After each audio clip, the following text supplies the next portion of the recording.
ito pala yun. Basta ka, Pacquiao, at sinasabi mong 2 times kami corrupt. Ilista mo yung mga tao at opisina. Sabi ko noon, if you come to know that there is a corruption, let me know. Give me the office. Ganon ang dapat ginawa mo. Wala ka namang sinabi noong all these years, puro ka praises ng praises akin. Tapos, yun.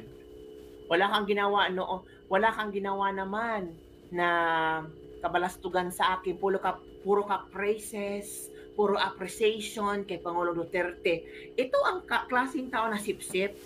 Kasi, nung tumakbo na siyang presidente, biglang lumiko at binanatan si Pangulong Duterte. Remember?